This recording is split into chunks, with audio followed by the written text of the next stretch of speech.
It all started that night, when Jason was alone in his room. The silence was not peaceful. It felt like it was watching, waiting. Moonlight flickered through the window, casting long shadows across the walls, and the rustling of the trees occasionally tapped against the glass. Jason's eyes were wide open, his heart racing uncontrollably. He was scrolling through his phone, but his mind was somewhere else. He couldn't focus on the words. Sound cue. Soft wind plus distant creak of tree branches. Suddenly, a voice whispered. Soft, barely audible. Jason. His heart skipped a beat. He looked around, but the room was completely empty. No shadows, no movement. Jason tried to convince himself, it's just my imagination. A few seconds later, the voice returned, now louder and closer. Jason. It sounded exactly like him.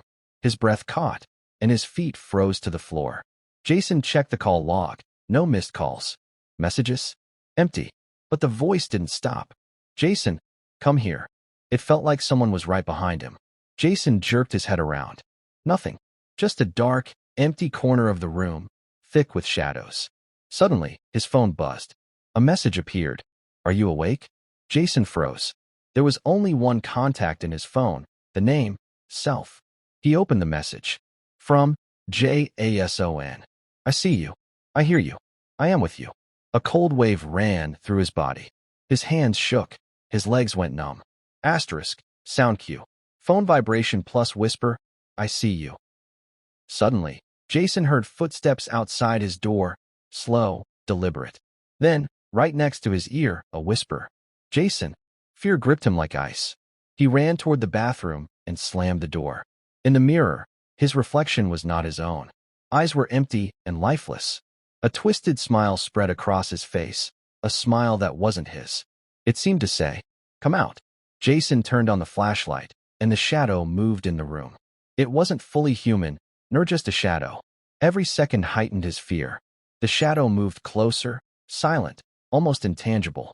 Small, wet marks appeared on the floor, as if someone invisible had dragged their hands. Jason tried to run toward the door, but with each step, the floor felt soft, almost swallowing him. The shadow mirrored his every movement, exactly like him. Sound cue. Floor creaking plus subtle shadow rustle. He looked in the mirror again. The reflection had changed.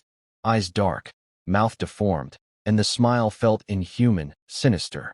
Jason stumbled backward, but the floor softened even more, pulling at his feet.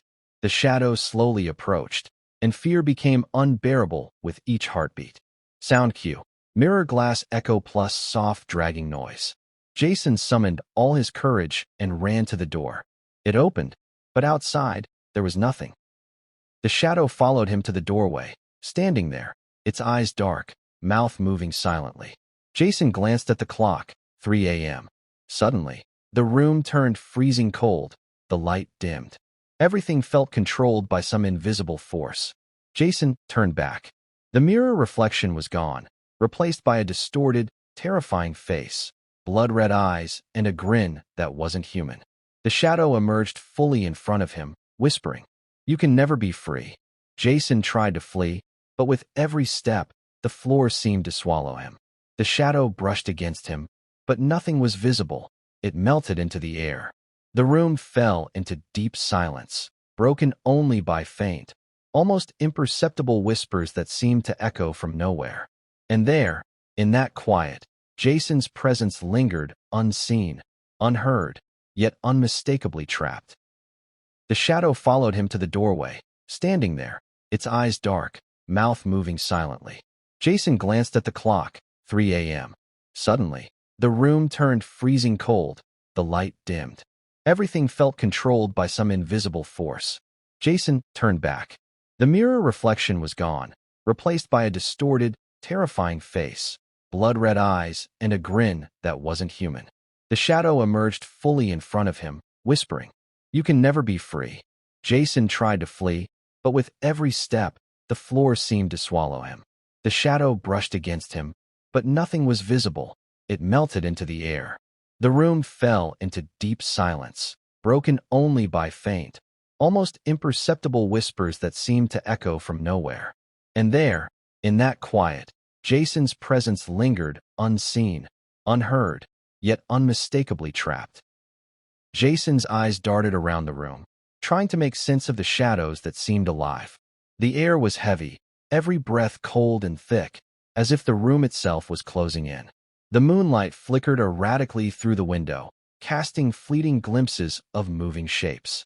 His phone buzzed again, but no new message appeared, only the lingering feeling of being watched. Jason stepped backward, tripping over his own feet as a low, distorted whisper echoed from behind him. "Jason!" He spun, shining the flashlight into every corner, seeing only darkness, yet the presence felt tangible, oppressive.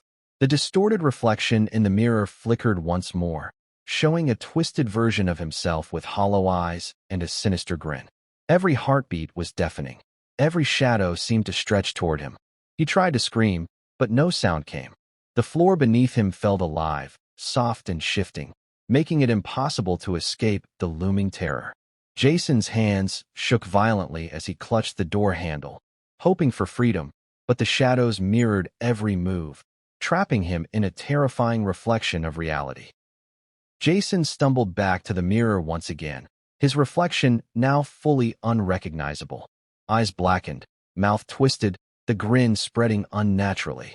He felt the cold brush of the shadow against his skin, though nothing was visible. Desperation overtook him.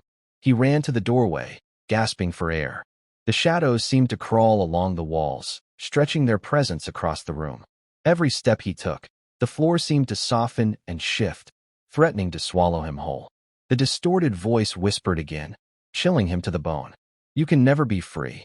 Jason's mind raced, trying to comprehend what was happening, but rational thought escaped him entirely. The room seemed to breathe, walls narrowing, shadows coiling, as if feeding on his fear. Jason froze in the middle of the room, realizing he could move but not escape. The distorted reflection and the shadow loomed closer, pressing in from every side. He tried to call out, but his voice was trapped in his throat. The room's temperature plummeted, air turning icy, each breath a visible mist. The shadow whispered again, its tone low and commanding. "You can never be free." Jason's mind raced, body trembling uncontrollably. Every object in the room seemed alive, stretching shadows and bending reality. The whisper became a chorus, echoing from the walls, the ceiling, even under the floor. Jason's struggle felt endless, the room a living entity, holding him captive in a timeless nightmare. Jason turned back once more, facing the mirror.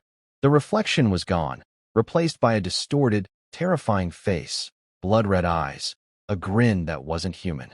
The shadow fully emerged, whispering, "You can never be free." He tried to flee, but the floor swallowed each step.